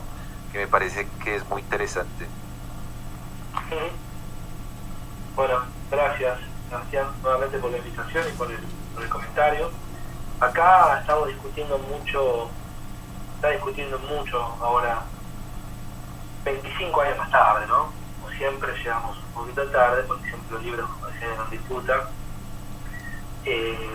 Pero me parece a mí una crítica bastante floja por parte de un sector del psicoanálisis, en el sentido de que se plantea las obras de Foucault, de Butler y otros autores que podríamos llamar en un sentido muy amplio Foucaultianos, como construccionistas, en el punto en donde los construccionistas obviarían lo real, ¿no? Lo real en el sentido lacaniano. Es decir, que lo que hay que rescatar, entonces, para mantenernos, quiero decir, como psicoanalistas, propiamente hablando, es la diferencia sexual en tanto real. Ahora bien, nos metemos en el algo problema de qué es lo real para Lacan, cuál es la importancia de ese concepto. Dos cositas puedo decir, imagínense que es un problema así. O sea, hay una especie de idea que dos cositas, ¿no? Para el construccionismo, cierta lectura un poco banal que dice que el construccionismo es una especie así de voluntarismo, ¿no? Algo así como que Butler diría que un día me levanto y me performo, me pongo una pollera, me corto la barba, me digo que soy mujer y ahora soy mujer, ¿no? Algo así como, y mañana digo que soy astronauta, me calzo un casco y me voy a la NASA. Obviamente no me voy a meter con esto, es obvio que esto no funciona así. De hecho, no hay muy lejos en la obra de Butler de pensar la performatividad como una idea vinculada al yo. Es decir, ¿no? Es algo claramente que excede la voluntad, la responsabilidad individual, ¿no? Y luego está este problema de la construcción, como todo sería construcción del lenguaje y no habría nada real, la idea que se critica. Yo pienso, mi lectura de lo real en Lacan, al menos dos lecturas voy a procurar, una que es lo real como imposible. Y lo real como imposible para Lacan siempre es pensado como en función de un orden simbólico. Quiero decir, para Lacan no es que está lo real como imposible y sobre eso lo simbólico se monta. Como una especie, no una especie de asimilación de lo real como imposible, como una especie de número, ¿no? Como el número kantiano, como un objeto al cual no puede accederse y existe ahí en tanto inefable. Esa para mí no es para nada la idea de Lacan de lo real como imposible, sino que lo real como imposible consiste con lo simbólico. Es decir, lo real es aquello que en función de un orden simbólico existe en sus límites. Hasta me animaría a decir lo real es los límites del orden simbólico. Es decir, es el punto en donde hay dentro del orden simbólico un imposible. Un imposible de ver, un imposible de decir.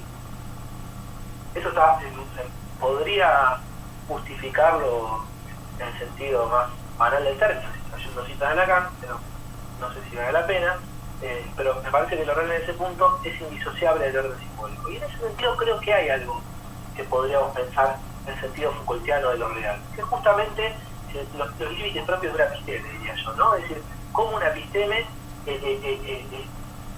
deja por fuera de sus márgenes vidas, existencias, y este es el sentido político de la teoría de Foucault de Butler, porque a Butler no es psicoanalista, no importa eso, le importa en términos políticos, y ahí es cuando, por ejemplo, habla de estos cuerpos que importan, es decir, cuerpos que quedan por fuera del orden simbólico.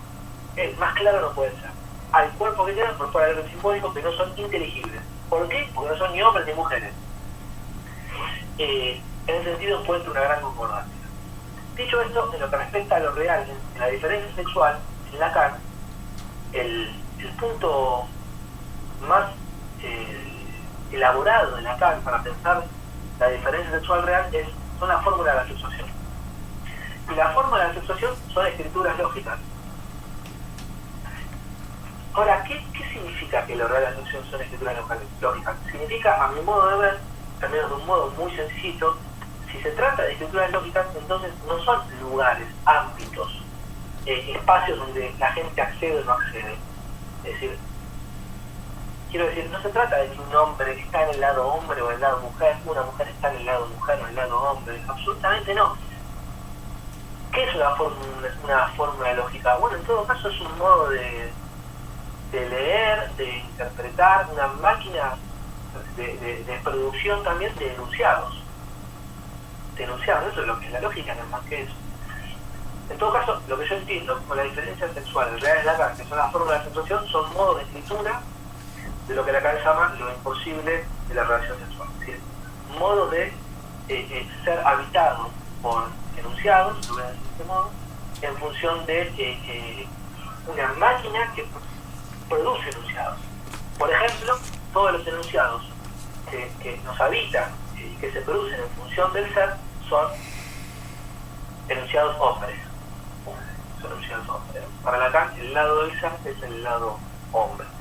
En ese sentido, el lado mujer entonces nos plantearía, o el lado no todo, nos plantearía más que un lugar de estar, un modo de ser, etcétera, nos plantearía más bien un modo de relación entre el sujeto, el saber y la verdad, ¿no? Es decir, el lado mujer plantearía en función de esa maquinaria de producción de enunciados un modo de vínculo con la verdad que se vincule con la verdad en tanto verdad no toda. En tanto verdad no toda. De hecho, para Lacan, el lado mujer es el lado que establece el vínculo con el significante de la facha del otro. Me gustaría, para terminar con esta pregunta, cuando Lacan hace referencia a los místicos cristianos, si uno estudia algo de, yo me tomé un tiempito para hacer algo de misticismo cristiano, Vicente Sartor y algunos místicos, lo que plantean es que la mística cristiana, por sobre todas las cosas, es un modo de vínculo con la verdad. Un modo de vínculo con la verdad. ¿Qué? ¿O cuál vínculo con la verdad? El vínculo con la verdad propio de los místicos modernos, que es el momento donde Dios se retira. Eso es lo que expresa, ¿no? Teresa de Ávila, el retiro de Dios, es decir, ni más ni menos que el retiro de la verdad tanto, verdad toda. Me parece que lo que Lacan plantea ahí en todo caso es un modo de acceder a la verdad, un modo de vincularse con el saber y por lo tanto un modo de gozar que es distinto a lo que Lacan llama muy brutalmente llamaríamos metafísica occidental, es decir, del ser. No solamente del ser, de la acepción y del ser, es decir, de todos y del que se actúa. Tal vez el aspecto más paradójico que toma esto, el más paradójico y el más problemático para nosotros, está en el psicoanálisis. Es decir, que Freud es la acepción. Es un problema grave para el psicoanálisis. Es un problema grave. Es decir, Freud es la acepción y nosotros somos todos pre-padres, ¿no? No sé si ustedes llaman la atención que Freud sea el padre. A mí eso me parece problemático. Entiendo, es una lectura.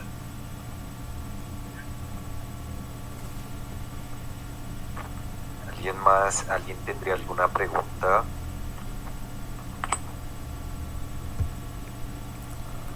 Hola, yo quisiera hacer un par de comentarios, si es posible. Me gustaría saber qué piensas de eso, digamos como otra lectura un poquito diferente sobre 3 puntos específicos. Y quisiera saber qué piensas de eso.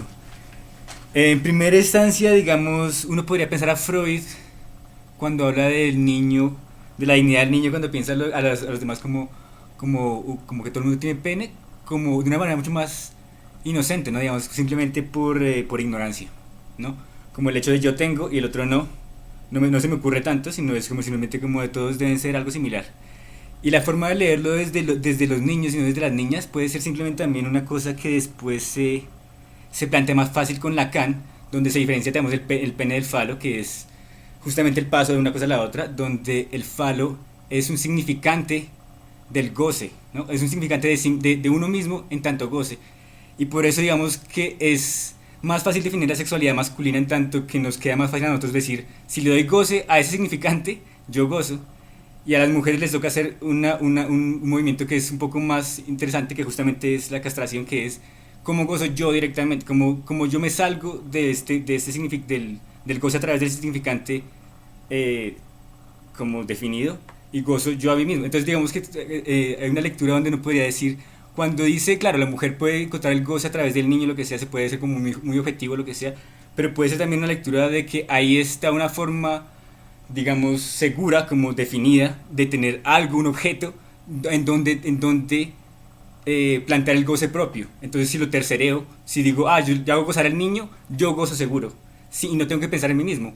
pero la castración justamente es la salida que da el psicoanálisis, porque el psicoanálisis justamente propone la castración y dice, si nos castramos, si el lenguaje, si nos permitimos castrarnos por el lenguaje y no darle gozo a este significante, sino dar otra vuelta por otro lado, no sé, como llegar a nosotros mismos sin tener que pasar por ese significante, eh, ahí hay un valor en la castración misma, ¿no? Que también justamente es el paso a la otra cosa que iba a decir, que es esta idea de que la castración señala que la mujer va por debajo del hombre, me parece que es contraria a lo que quiere decir la castración, que es más bien, en la medida en que no hay castración, en la medida en que nos tomamos como el punto de vista religioso anterior moral, donde si hay una evolución y la mujer puede estar detrás, es porque es el pene como tal, digamos, el significante se toma como un valor.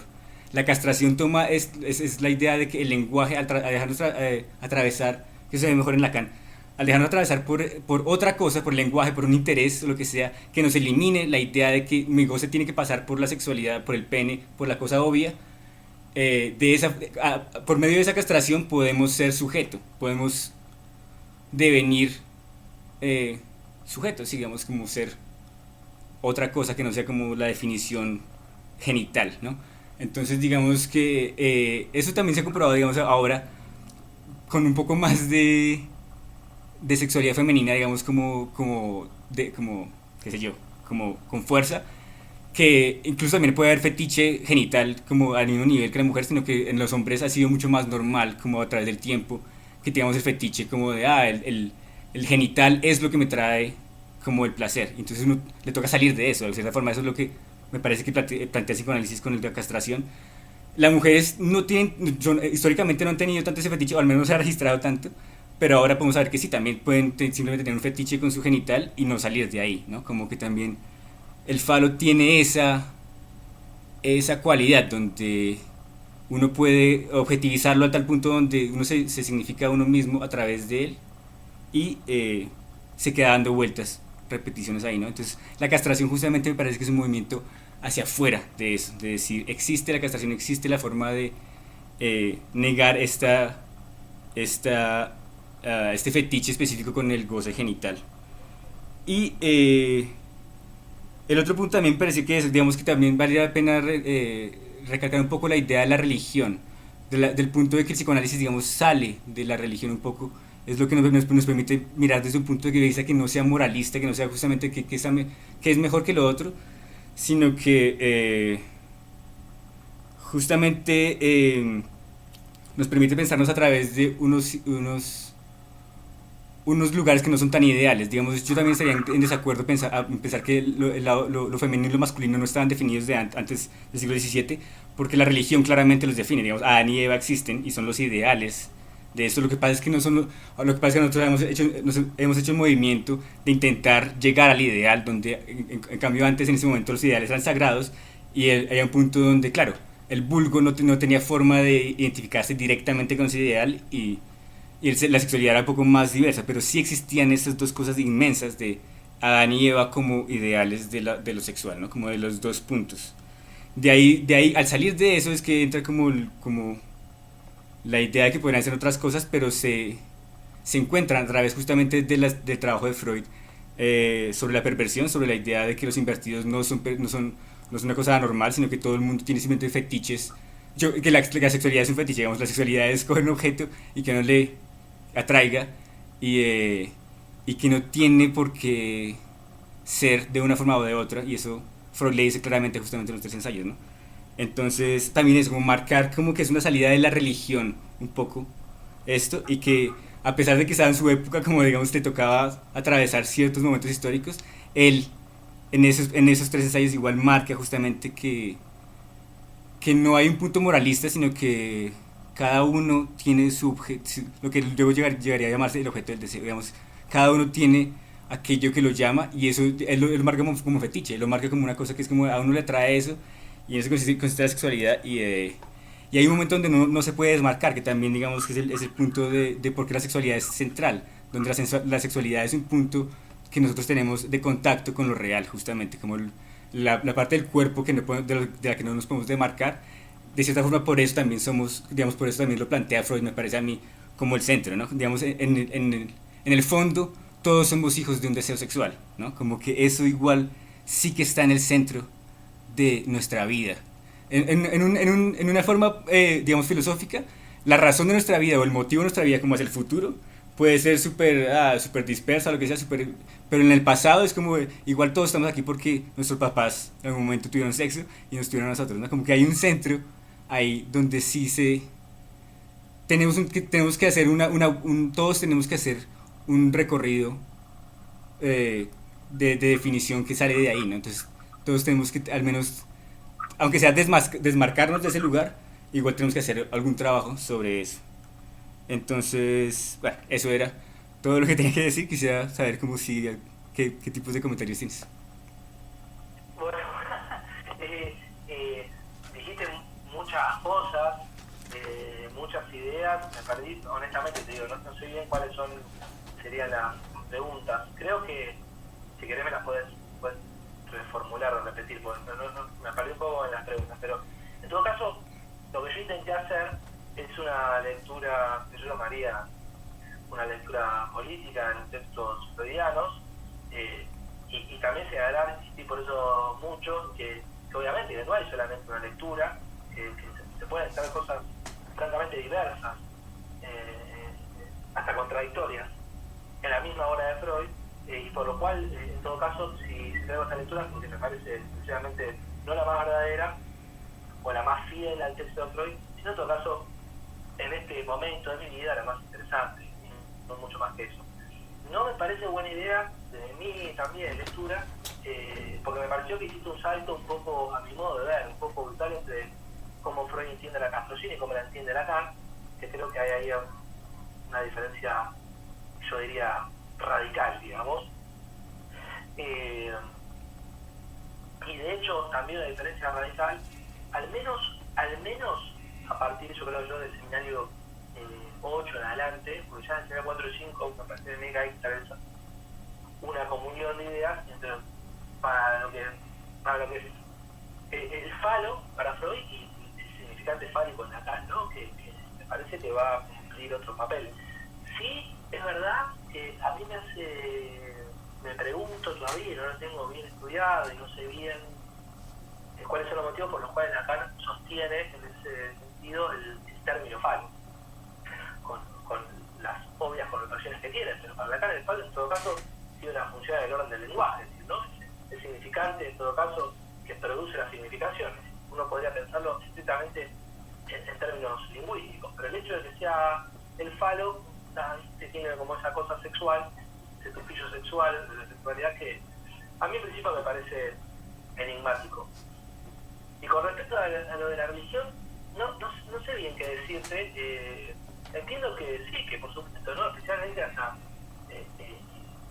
especialmente el surgimiento de la ciencia moderna, la influencia de la religión en la construcción de los modos de pensar, actuar y sentir es radical, pero yo no estoy seguro, por ejemplo, de este libro de Thomas Lacan que les mencionaba, que piensa la constitución de la diferencia sexual preanatómica, es decir, la sexualidad en un orden jerárquico del ser, es propiamente religiosa. Yo diría que es aristotélica, es decir, que tiene sus raíces hasta en la filosofía antigua, y difícilmente yo llamaría a Aristóteles religioso.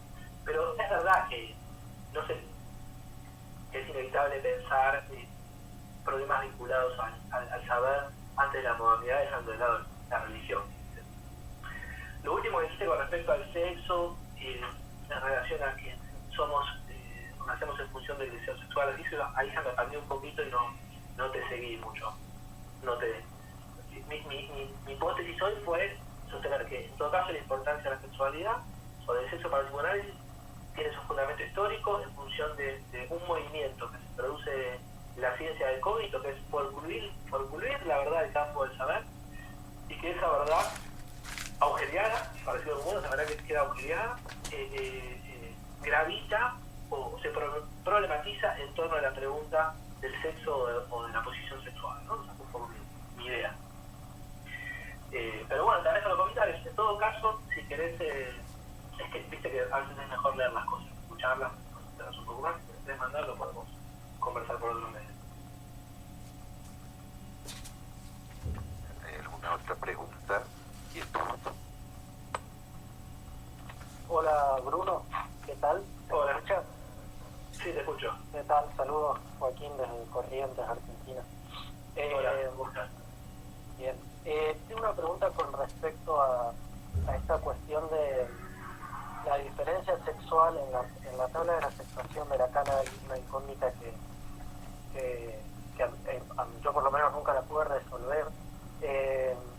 Esta cuestión de generar ciertas categorías, por ejemplo, hombre y mujer, que antes, como vos bien decías, las categorías no eran la diferencia, esta diferencia sexual binaria, digamos, sino que se establecían a partir de otras cuestiones.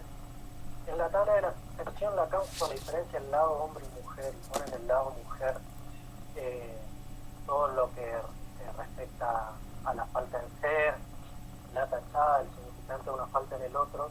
Uno podría asumir que es paradójicamente un lado, una categoría donde no se pueden establecer categorías, donde no se pueden construir conjuntos, ¿no?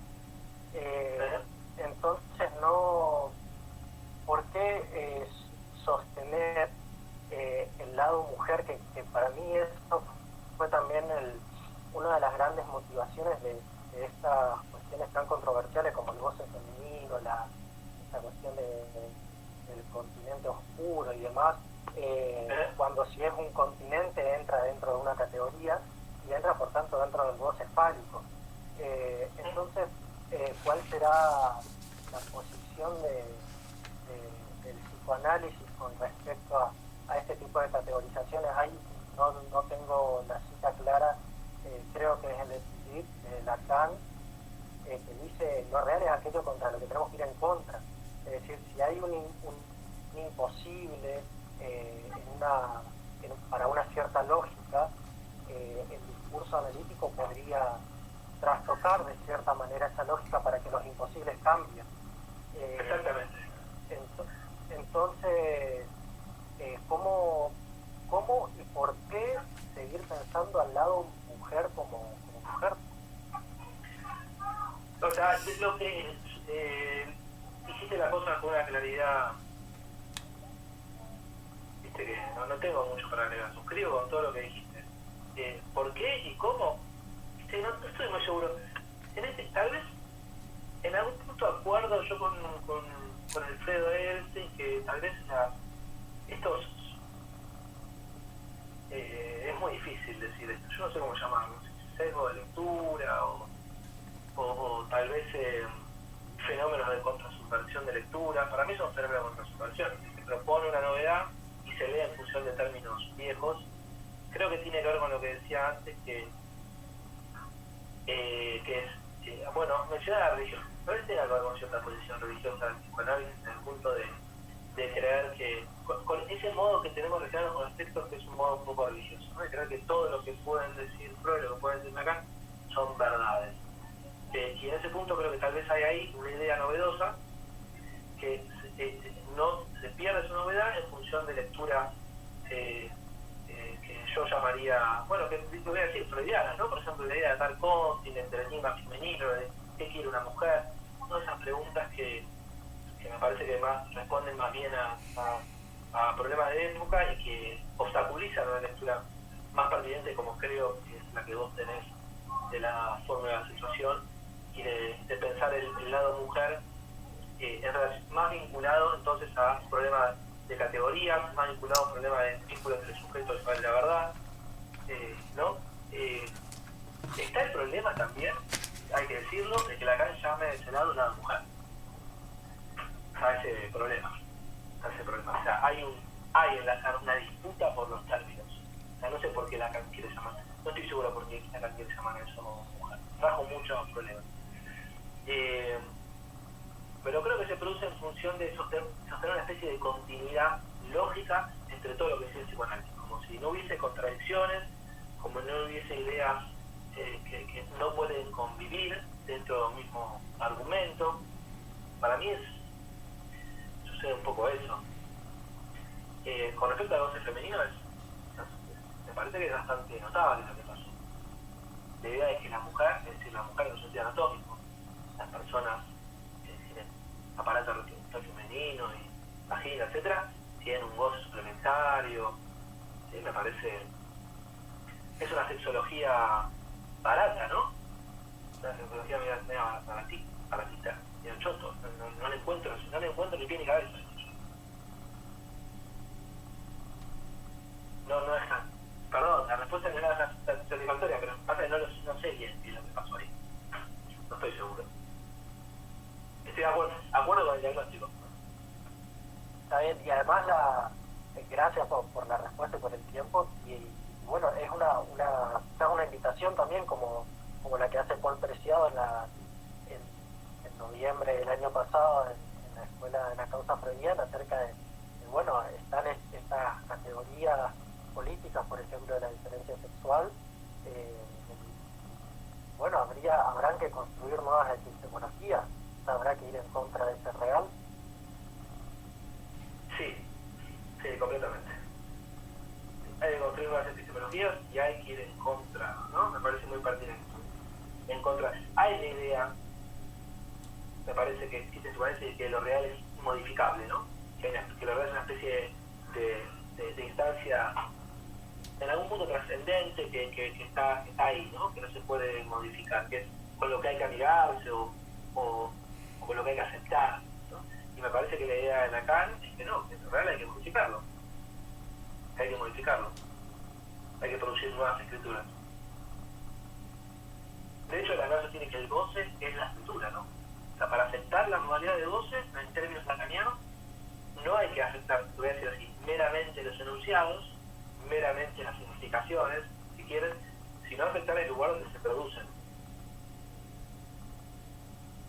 ¿Qué habilita esa producción discursiva? Que para Lacan es la escritura. Es la escritura.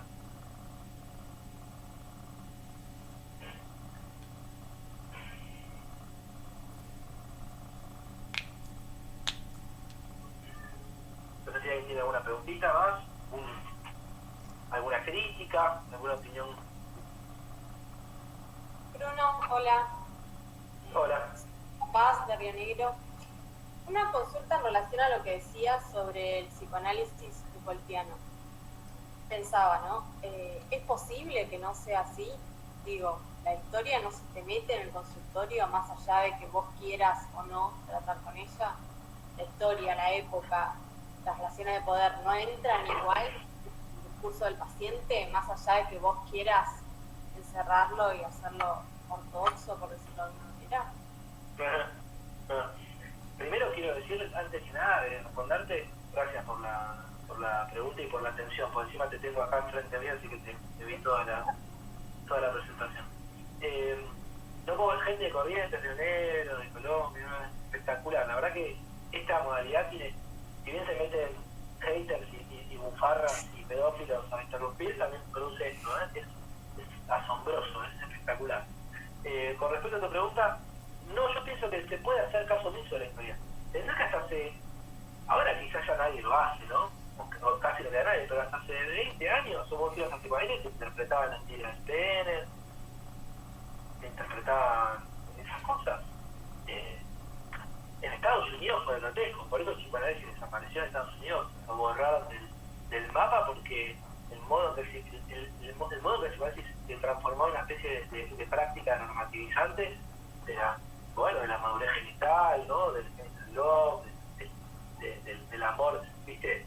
Hombre, trabajo, mujer, posición misionero, con su esposa, en todo caso un amante, la mujer en su casa, realmente, tuvo ese carácter.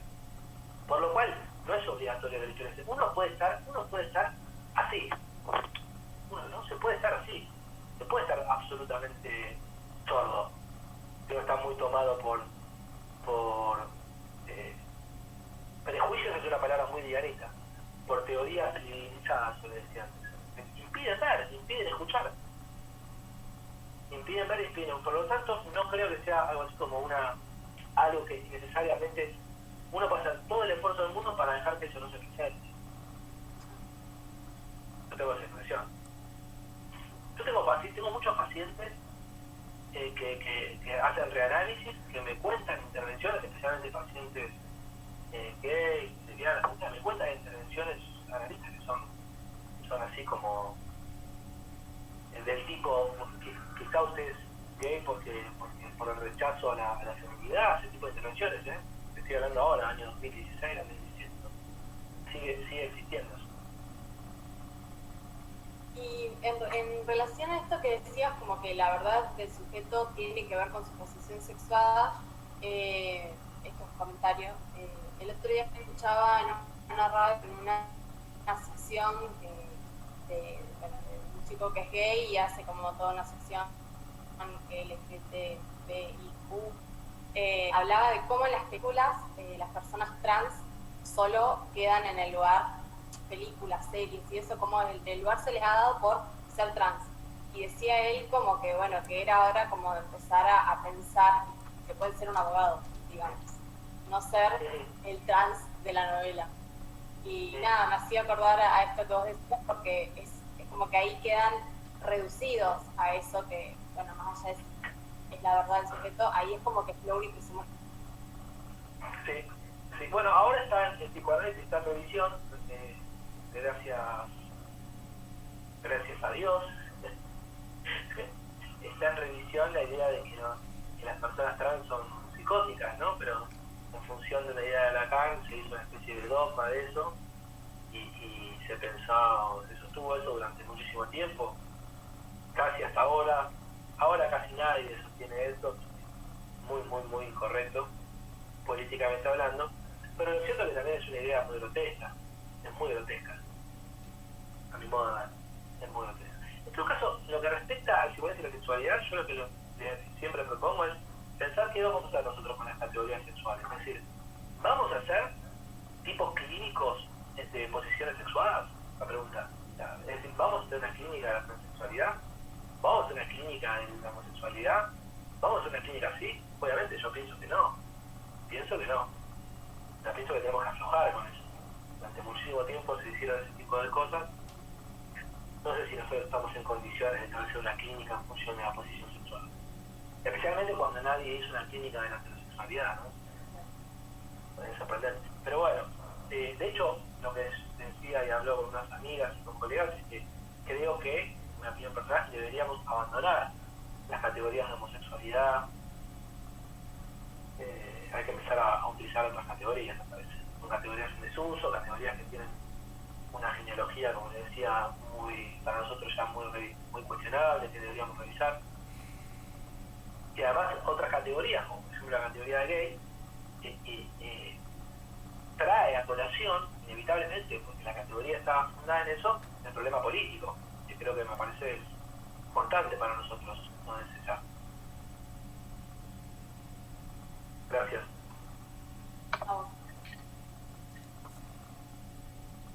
Hola Bruno, ¿se escucha? Hola a todos. Hola, ¿cómo estás?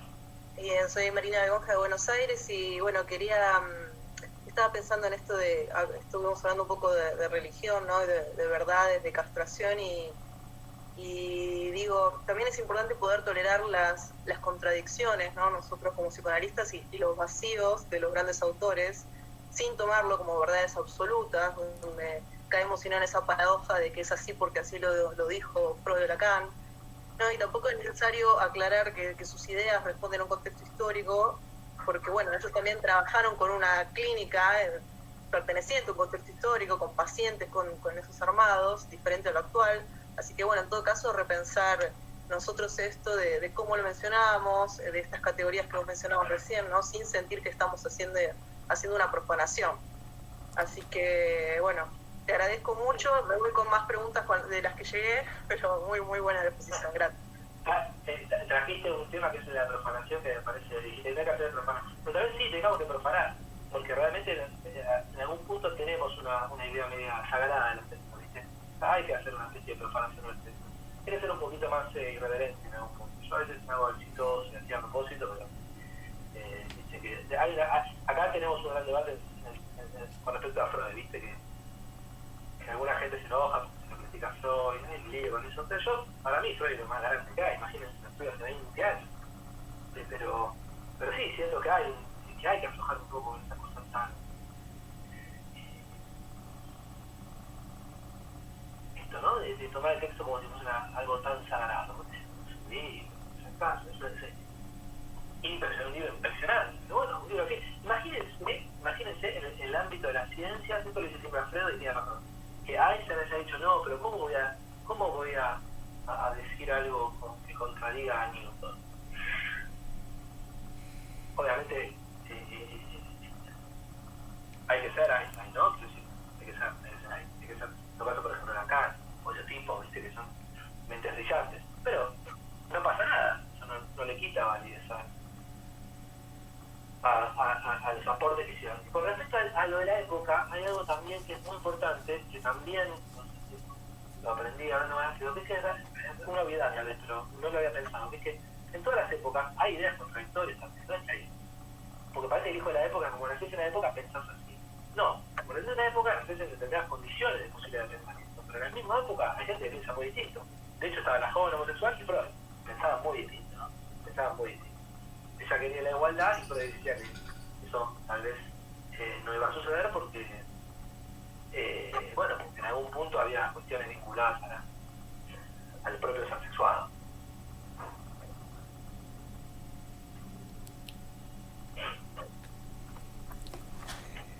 Aurora, ¿estás por ahí? Por ahí vi una pregunta tuya, para mejor no la comentes. ¿Puedes hablar, Aurora?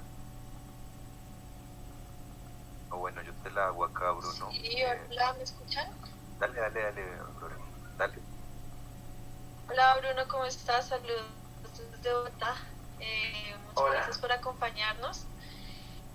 Bueno, yo tenía una pregunta, tengo muchas dudas a propósito de lo que nos charlaste de Freud a propósito de todo. Es que lo que te di, más como inhala, saber si me logro quedar en este punto. No sé, perdón que te interrumpa, Beatriz. Sí, te interrumpo porque no, se te corta mucho, no te entiendo. Dale, tranquilo.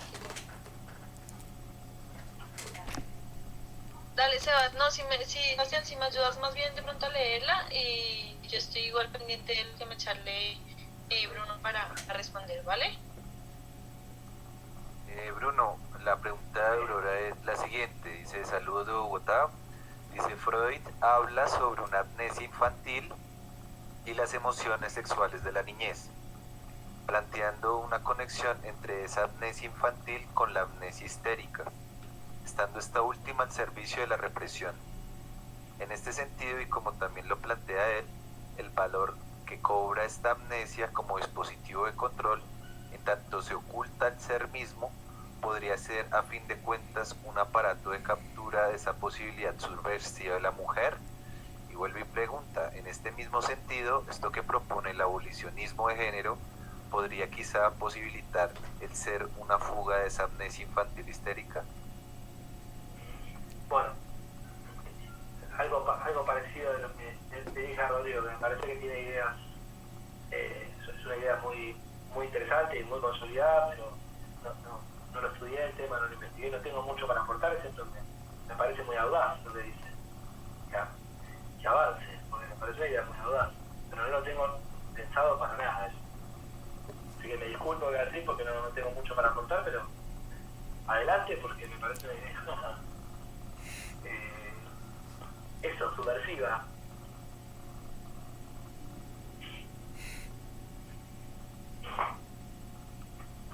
Bueno, no sé si hay alguna última intervención. No sé, quizá hay alguien. Bueno, Bruno, de antemano te quiero agradecer personalmente y de parte de la asociación por habernos acompañado. En serio, pues muy importante para nosotros. Espero que podamos volver a tenerte por acá.